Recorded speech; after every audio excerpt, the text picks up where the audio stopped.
The San Francisco Giants were one of baseball's most successful teams last decade, winning 3 World Series, but their success during that span was due to homegrown talent. After missing out on another marquee outfielder in Aaron Judge this offseason, it's clear San Francisco has a major problem.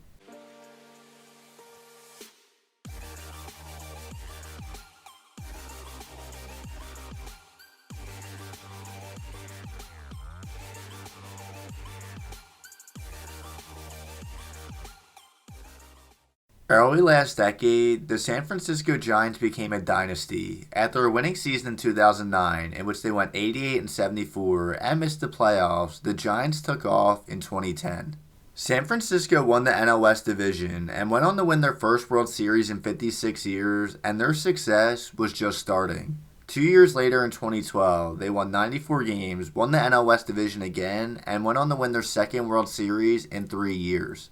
History would repeat itself in 2014. Similar to 2012, they would miss the playoffs in the year prior, and the following season would make the postseason and go on to win the World Series. In 2015, the Giants finished over 500 but missed the playoffs, and in 2016, they made the playoffs once again but lost in the division series. It marked the end of a dominant 5-year stretch between 2010 to 2014, 2 NL West division titles, 3 World Series championships, and the recipe for success during that time was simple.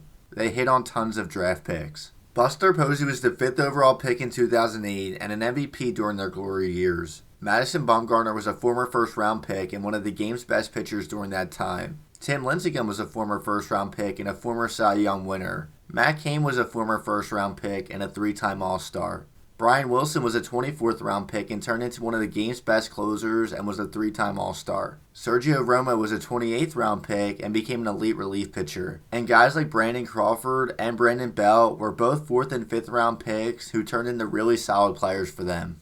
As the years went by, the core group of guys that won all those World Series began to decline. Some of them left in free agency and some retired, and the future because of that wasn't pretty. From 2017 to 2020, the team fell apart, finishing well below 500 each year and at the bottom of the NL West division, and a huge part of their downfall was an inability to bring in a big-time free agent. This trend started in 2018 when the Miami Marlins went on a fire sale and 2017 MVP winner Giancarlo Stanton was available via trade. The Marlins and Giants had a deal in place, but Stanton had a no-trade clause which was holding the deal back from happening. He ended up declining the deal, saying he was skeptical of the Giants' future and their ability to win long-term, and a small part of it, he grew up a Dodgers fan, and at the time, didn't think the Giants were better than the Dodgers. After missing out on Stanton, the Giants had another crack at a mega superstar outfielder, Bryce Harper, who became a free agent in the following offseason. Harper ended up signing with the Phillies, but he later revealed in the podcast with Barstool that the Giants and Phillies were his final 2 options. Although the Giants were a finalist, Harper acknowledged he wasn't truly considering signing there due to the fit, as all their core was aging and he didn't think they'd be a contender for years to come. The Giants were now 0-2 in their pursuit for top superstar outfielders, but they had a chance this offseason to end the narrative and redeem themselves.